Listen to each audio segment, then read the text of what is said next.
Hello there, it's Andy Parks from the Washington Times. I'll be checking in with Stephen Dinan, Washington Times Assistant Managing Editor, right after this. You know, as a listener to my podcast, you qualify to receive a 50% discount on an annual digital subscription to the Washington Times. All you have to do is go to washingtontimes.com/Andy. That's washingtontimes.com/ANDY. Here he is, ladies and gentlemen, the one, the only, Stephen Dinan. Hello, Stephen. Hello, Andy. Well, where do we begin? How about a rush to approve Afghan visa posing serious risk? How many people are we talking about here? We don't know, and this is one of the things. We know some things. A lack of information. Well, let's back up. The State Department and the Homeland Security are literally building an immigration system from scratch in some ways for Afghan refugees, allies. And there are a bunch of different categories of folks that we're talking about here. The folks that most people seem to agree we owe an obligation to, in fact, made promises to, are the translators, the guides, the engineers, in some cases, cleaning staff, sort of, the folks who actually assisted the U.S. war effort. In some cases, the translators and the guides at great personal risk to themselves. There are absolutely translators and others who have been killed for having assisted the U.S. war effort. And we made a promise to them that, hey, if you can prove that you assisted us, we will get you out. You are entitled to this, what's called a Special Immigrant Visa. And we have this program for Afghanistan and Iraq. The numbers are supposedly about 20,000 people that have appear to qualify for that have yet to be brought to the U.S. That was as of earlier this week. Those folks have about 50,000 spouses and children. So 70,000 is the number that the advocacy groups and the government are sort of circling in on for the actual Afghans, allies, and their families who are entitled to come. But we've started seeing a pressure campaign from some members of Congress, some activist groups, and from some in the administration saying, well, that's not good enough. There are people, for example, who help the American media organizations. There are people who helped American non-governmental organizations and people who just sort of contributed to the development of Afghan civil society, human rights activists over the last 20 years. And there's a lot of pressure to try and airlift them, get them, basically declare them as refugees and get them out of Afghanistan and into the U.S.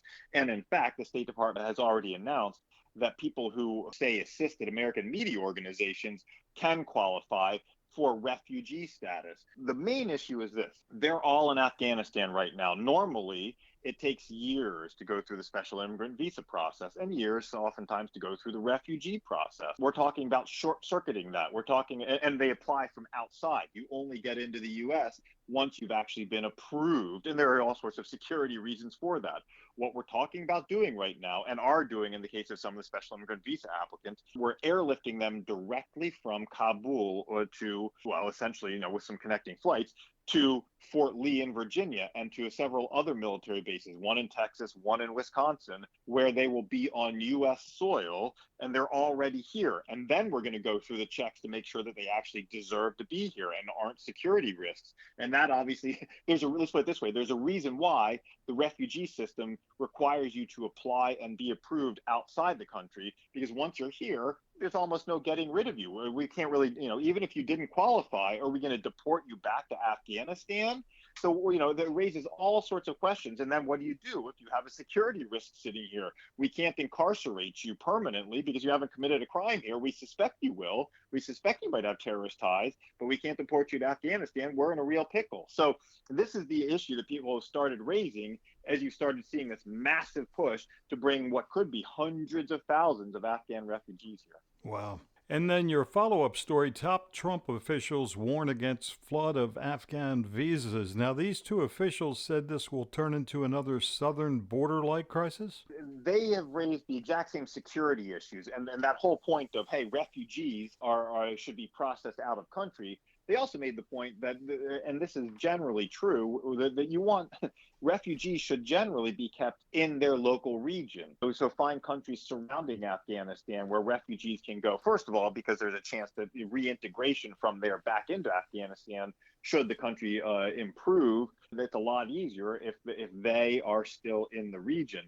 But the two officials are Ken Cuccinelli and Russ Vought, Russ Vought was the Office of Budget Management and Budget Director at the White House, so a very senior cabinet official, and Ken Cuccinelli, who is Deputy Homeland Security Secretary. They said not only do you have just sort of this fundamental mismatch between what the U.S. is doing here and what our refugee system is supposed to be doing, but you also have, this is the administration who is currently botching the border, and they're the ones who you're going to trust to handle the security checks and to handle the visas for this other category of folks. And they said it's a recipe for disaster.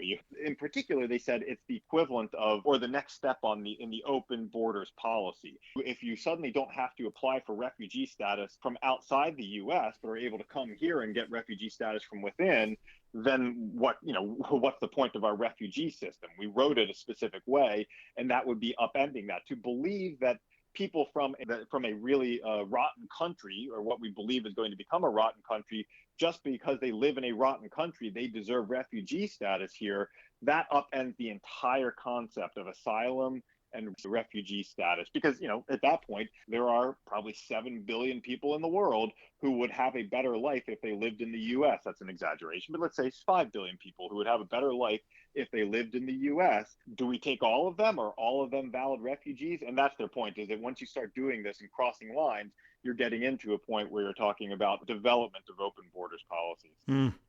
All right, I'm going to take you down to the southern border since I mentioned it. DHS to pay for legal assistance, cultural orientation for illegal immigrants.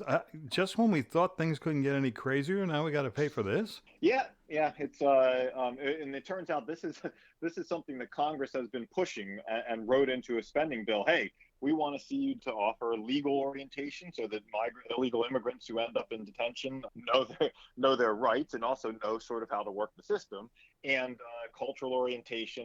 There is one, well, there may be several valuable parts to it, but one very interesting part is that it creates what's called reintegration services. So if people do lose their cases, there's always been some sense that they fear being returned and don't really know how to reintegrate into society back home, and might immediately turn around and try again. And there is some thought that if you give them reintegration services, that they might not try that immediately again. There's a lot of research that says that may not be the case, but at least they're making an effort on that. Democrats control Congress right now, and expect to see a lot more emphasis on releasing people and giving them services here in the U.S. rather than detaining and trying to deport them. Mm-hmm. Border Patrol agents come under fire from Mexico while arresting illegal immigrants. What a scary story. What happened here? There have been 3 separate incidents that we know of that the Border Patrol has revealed where agents were in the middle of arresting groups of people, and shots were fired from the Mexican side at them. There's not a lot of detail right now because the shots came from the Mexican side, and the Mexican authorities, by the time they got there, they do cooperate on these sorts of things, but by the time they got to the location, they couldn't find anything.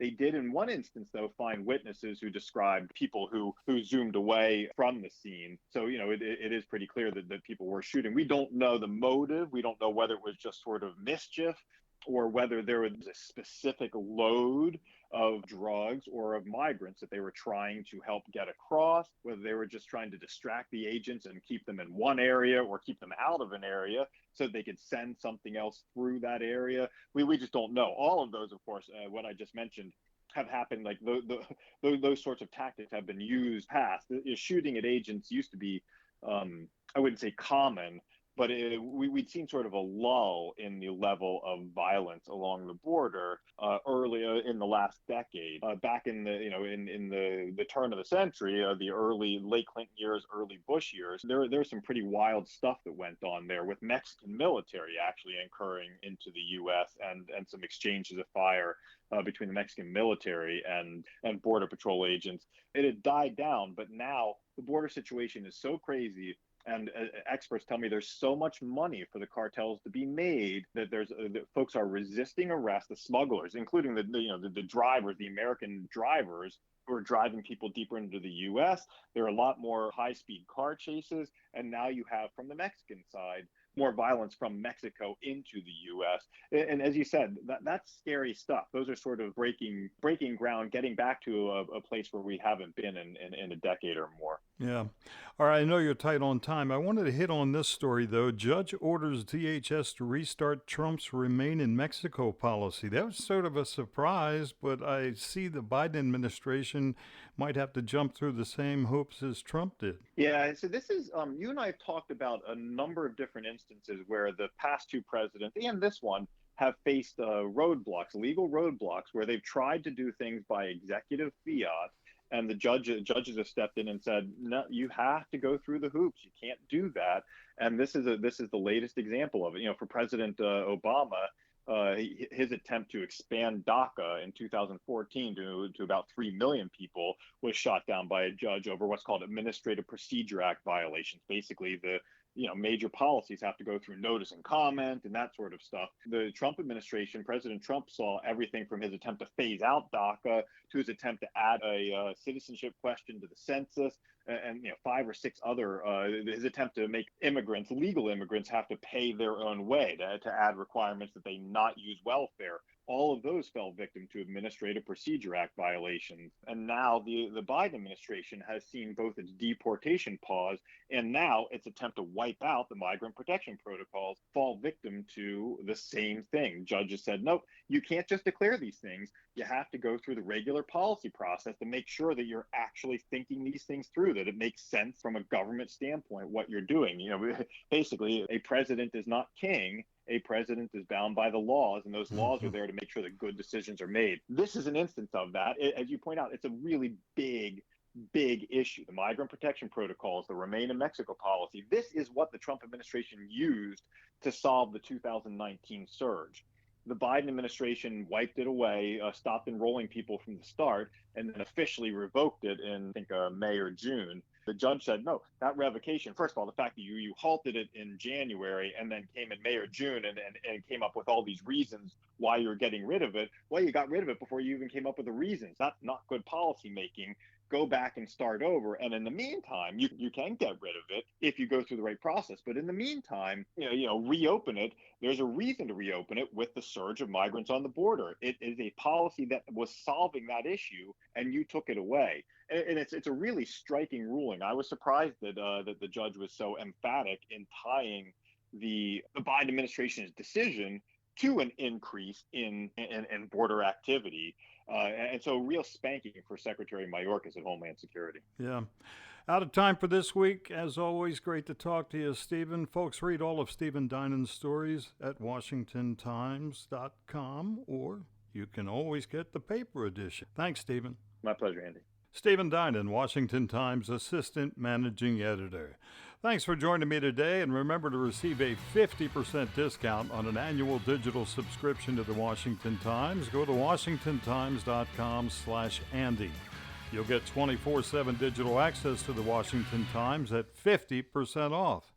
Again, go to WashingtonTimes.com/ANDY. I'm Andy Parks. Have a great day.